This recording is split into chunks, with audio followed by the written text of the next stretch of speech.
تو راہیں کھول اور پھر ان راہوں میں آگے بڑھنے کی توفیق عطا فرما۔ یہی جذبہ ہے جو حضرت مسیح موعود علیہ الصلوۃ والسلام کے دل سے اٹھتا ہے، تیرے کوچے میں کن راہوں سے آؤں، وہ خدمت کیا ہے جس سے تجھ کو پاؤں، محبت ہے کہ جس سے کھینچا جاؤں، خدائی ہے خودی جس سے جلاؤں۔ ایک ہی رستہ دکھائی دیتا ہے کہ محبت کروں اور خدا کے نام سے اپنی خودی کو جلا دوں۔ جو بے نیازی کا مضمون ہے وہ بھی محبت کے ذریعے نصیب ہو سکتا ہے، ورنہ ناممکن ہے کہ انسان دنیا سے بے نیاز ہو جائے۔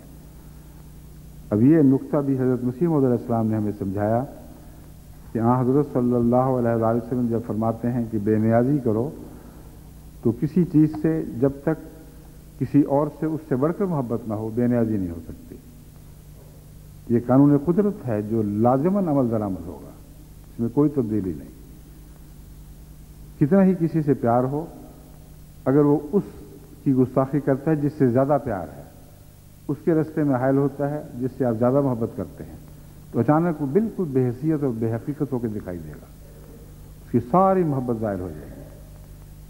بس فرمایا خدائی ہے خودی جس سے جلاؤں، خدا کو اپنے اوپر طاری کر دوں اور اپنی نفسانیت کے ہر پہلو کو خاکستر کر دوں۔ محبت چیز کیا، کس کو بتاؤں، وفا کیا راز ہے، کس کو سناؤں، میں اس آندھی کو اب کیوں کر چھپاؤں، یہی بہتر کہ خاک اپنے اڑاؤں۔ میرے دل میں جو آندھی چل پڑی ہے اللہ کی محبت کی، کیسے چھپاؤں؟ ہاں میرا جسم خاک ہو کے اڑ جائے اس آندھی سے، تو یہ بھی مجھے منظور ہے۔ اور کاش دنیا کو پتہ تو چلے کہ محبت الہی ہوتی کیا ہے۔ بس محبت کی راہیں سیکھنی ہیں تو حضرت صلی اللہ علیہ وآلہ وسلم ہی سے سیکھی جائیں گی، اور اس دور میں اس محبت کے عنوان کو دوبارہ جس نے زندہ کیا ہے وہ حضرت اقدس مسیح موعود علیہ الصلوۃ والسلام ہیں۔ بس حضور کو دیکھنا ہے تو حضرت مسیح موعود علیہ السلام کی آنکھ سے دیکھیں، اور خدا کو دیکھنا ہے تو محمد رسول اللہ کی آنکھ سے دیکھیں۔ یہی ایک رستہ ہے جو محبت الہی پیدا کرنے والا ہے، اس کے علاوہ سب قصے اور کہانیاں ہیں۔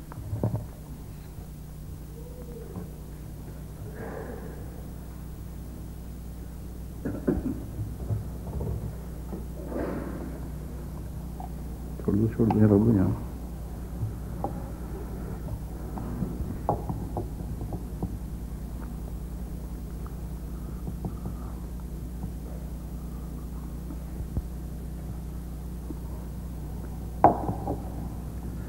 الحمد لله نحمده ونستعينه ونستغفره ونؤمن به ونتوكل عليه ونعوذ بالله من شرور أنفسنا ومن سيئات أعمالنا،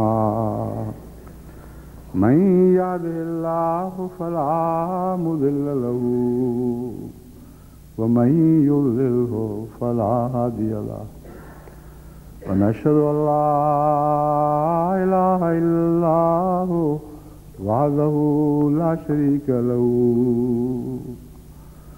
ونشهد أن محمدا عبده ورسوله۔ عباد الله رحمكم الله، إن الله يأمر بالعدل والإحسان وإيتاء ذي القربى وينهى عن الفحشاء والمنكر والبغي يعظكم لعلكم تذكرون۔ اذكروا الله يذكركم وادعوه يستجب لكم ولذکر اللہ اکبر۔ نمازیں جمع ہوں گی، اور نماز کے بعد ہم نے چونکہ سفر پہ جانا ہے، اس لیے دعا میں